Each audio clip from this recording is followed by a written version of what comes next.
नमस्कार दोस्तों, स्वागत है आप सभी का इंडियन इकोनॉमी में। आज हम कवर करेंगे एक बहुत ही important rural development scheme, that is AABY, Aam आदमी बीमा योजना। आम आदमी बीमा योजना से रिलेटेड जितने भी इंपॉर्टेंट फैक्ट्स हैं उन सबको हम इस वीडियो में कवर करने वाले हैं। आप इस वीडियो को अंत तक देखिएगा।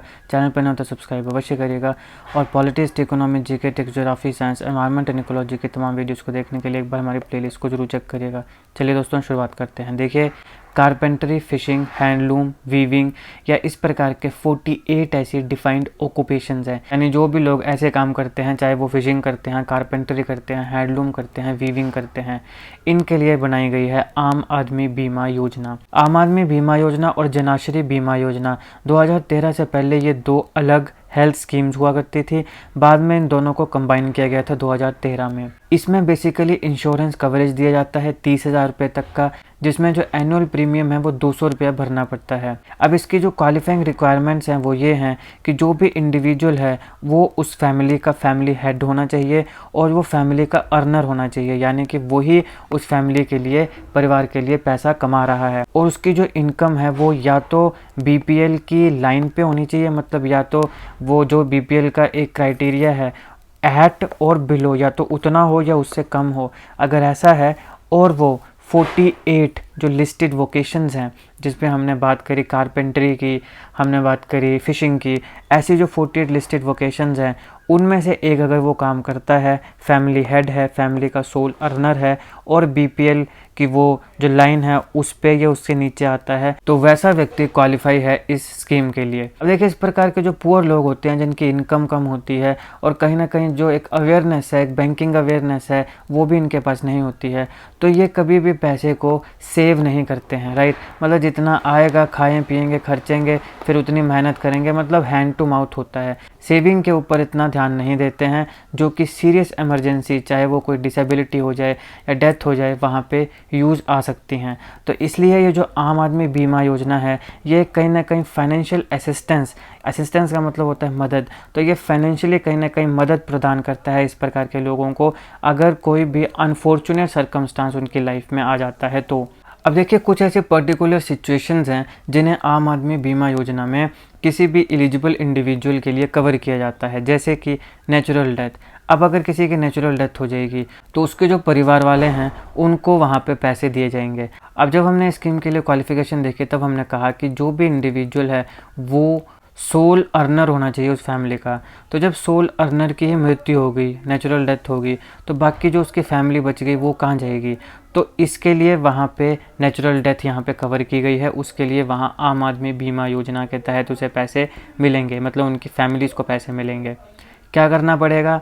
जो भी डिसीज़ है, जिस बेचारे की नेचुरल डेथ हो गई है और उसने अपने आप को इस योजना के साथ जोड़ा है, तो उसका जो डेथ सर्टिफिकेट है वो प्रोवाइड कराना पड़ेगा और फिर वो जो क्लेम है वो उसको किया जा सकता है, भाई इस व्यक्ति की मृत्यु हो गई है, ये इस योजना के साथ जुड़ा है, तो हमें पैसे चाहिए। तो कितने पैसे मिलेंगे? 30,000 रुपया। तो नेचुरल डेथ अगर ऐसी होती है तो 30,000 रुपया मिलेगा। एक्सीडेंटल डेथ, अब मान लीजिए कि किसी व्यक्ति का एक्सीडेंट हो गया और एक्सीडेंट के बाद उसकी डेथ हो जाती है, तो फिर उस केस में उसको पैसे, या उसकी जो फैमिली है उसे पैसे मिलेंगे। तो अगर इसके लिए जब क्लेम करना है कि भैया एक्सीडेंटल डेथ हुई है, अब जो योजना के साथ हमारा प्रीमियम हम इतने सालों से दे रहे हैं उसका पैसा हमें चाहिए, तो जो मेडिकल सर्टिफिकेट होगा जो आइडेंटिफाई करेगा कॉज ऑफ डेथ, कि मतलब जो बताएगा कि इस व्यक्ति के जो मरने का जो कारण है वो एक्सीडेंट है, वो चाहिए, वो ज़रूरी है, वो देना पड़ेगा, तभी जाके ये क्लेम होगा। कितना पैसा इस केस में मिलेगा? 75,000। नेचुरल डेथ में कितना मिलेगा? 30,000। एक्सीडेंटल डेथ में कितना मिलेगा? 75,000। फिर तीसरी और चौथी सिचुएशन आती है पार्शियल डिसेबिलिटी या परमानेंट और टोटल डिसेबिलिटी। पार्शियल डिसेबिलिटी के मतलब मान लीजिए कि किसी व्यक्ति का एक हाथ नहीं है तो पार्शियल डिसेबिलिटी होगी। परमानेंट डिसेबिलिटी के मतलब शरीर ही गंडम हो गया, तो परमानेंट टोटल डिसेबिलिटी।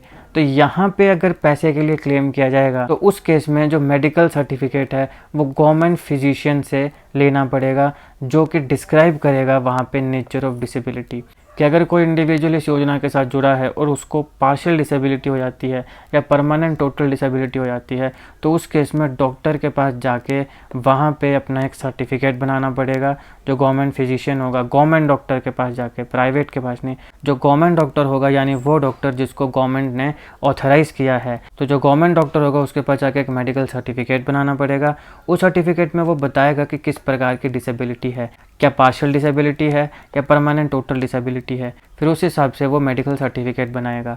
अब मेडिकल सर्टिफिकेट बनाने के बाद उसको पैसा मिलेगा, तो कितना मिलेगा, पार्शियल डिसेबिलिटी में 37,500 मिलेगा और परमानेंट टोटल डिसेबिलिटी में 75,000 मिलेगा। लेकिन अब कुछ ऐसी सिचुएशंस भी हैं जो हो सकता है एक इंडिविजुअल अपने जीवन में फेस करे, लेकिन उसको आम आदमी बीमा योजना में कवर नहीं किया जाता है। इसमें आती है हॉस्पिटलाइजेशन एक्सपेंसेस। अब कोई व्यक्ति बीमार हो जाता है और वो हॉस्पिटल में चला जाता है, तो जो हॉस्पिटल में खर्चा होगा वो आम आदमी बीमा योजना में कवर नहीं होगा, लेकिन उसके लिए हमारे भारत में आयुष्मान भारत अभी आ चुकी है। फिर आता है सुसाइड। कोई व्यक्ति अगर सुसाइड कर लेता है तो वो भी इसमें कवर नहीं होगा। हमारे भारत में बहुत से लोग हैं जिन्होंने सुसाइड किया हुआ है, काफ़ी प्रोमिनेंट लोग हैं। सुशांत सिंह राजपूत का केस आया, कई पॉलिटिशियंस का केस आया, कई और सिंगर्स का केस आया।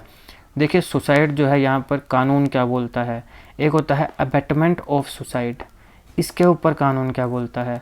हमारे भारत में कानून जो है, कौन कौन सी धाराएं हैं जो इन चीज़ों के ऊपर बात करती है, इंडियन कॉन्स्टिट्यूशन इन चीज़ों को कैसे देखता है, पॉलिटी के पर्सपेक्टिव से या भारत के नागरिक होने के पर्सपेक्टिव से, क्योंकि सुसाइड जो है आजकल ऐसा लग रहा है कि बड़ा ही कॉमन हो गया है, तो इंडियन सिटीजन होने के हिसाब से भी हमें इस चीज़ के बारे में पता होना चाहिए।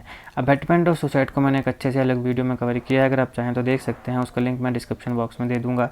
मैं चाहता हूँ कि आप ज़रूर देखें, क्योंकि अबेटमेंट ऑफ सुसाइड जो है ये काफ़ी खबरों में था, क्योंकि बहुत से प्रोमिनेंट लोग हैं जिन्होंने सुसाइड किया है अभी पिछले कुछ समय से। तो अगर कोई सुसाइड कर लेता है तो उसमें भी आम आदमी बीमा योजना में वो व्यक्ति नहीं कवर किया जाएगा। Participating in dangerous adventure sports. अब किसी ने अगर कोई ऐसे एडवेंचर स्पोर्ट में पार्ट ले लिया, पता है भाई ऐसा पॉसिबिलिटी है कि यहाँ पे हाथ पांव टूट सकते हैं, फिर भी लिया, तो वहाँ पर भी जो भी अगर उसके साथ कुछ होता है तो वो आम आदमी बीमा योजना में कवर नहीं होगा। Death and disability due to substance abuse. अगर सब्सटेंस अब्यूज़ की वजह से डेथ होती है, डिसेबिलिटी होती है, तो भी नहीं होगा। फिर अगर मेंटल डिसऑर्डर है कोई, तो भी वहाँ पे इसको कवर नहीं किया जाएगा। वार लाइक सर्कमस्टांसेस हैं, ठीक है ना। अब जैसे युद्ध वगैरह में कोई व्यक्ति है जो है मर जाता है, तो वहाँ पे फिर जो है वो उसको कवर नहीं किया जाएगा। और अगर इलीगल एक्टिविटीज़ में कोई इंगेज है, कि मान लो कोई ड्रग्स वगैरह बेच रहा है या ऐसा कुछ है और फिर ऐसा कोई गलत काम हो जाता है, तो फिर उस केस में वहाँ पे उसके परिवार वाले नहीं बोल सकते हैं कि भैया हमें भी आम आदमी बीमा योजना में जो पैसा है वो मिलना चाहिए, क्योंकि उस केस में वो नहीं मिलेगा। या फिर इन सब चीज़ों की वजह से उसका मतलब मान लो जैसे कि अगर इलीगल एक्टिविटीज़ में इंगेज है और फिर वो डिसेबिलिटी हो जाती है उसको कोई, तो वो नहीं बोल सकता कि मेरे को इस योजना के तहत पैसे मिले। तो ये कुछ चीज़ें हैं जिनको कवर नहीं किया गया है। तो ये था दोस्तों मोटा मोटा आम आदमी बीमा योजना। अब वैसे तो हम और भी बहुत कुछ इसमें डिस्कस कर सकते हैं कि कैसे इसको अप्लाई किया जाता है, क्या किया जाता है, क्या नहीं किया जाता है। और बहुत से जब मैं इस प्रकार की स्कीम्स बनाता हूँ तो बहुत से लोग मुझे पूछते हैं कमेंट बॉक्स में कि सर अप्लाई कैसे करना है, ये कैसे करना है, वो कैसे करना है। लेकिन मेरा चैनल जो है ये जीके का चैनल है, तो मैं आपको उतना ही पढ़ाता हूँ या उतनी ही जानकारी देता हूँ जो जनरल नॉलेज के पर्सपेक्टिव से या एग्ज़ाम के पर्सपेक्टिव से ज़रूरी होती है, जिससे सवाल आते हैं, राइट। तो अगर इससे ज़्यादा अगर आपने कोई और जानकारी लेनी हो तो आप इंटरनेट में जाइएगा। एग्ज़ाम के लिए जितना ज़रूरी है उतना मैंने आपको कवर कराया है।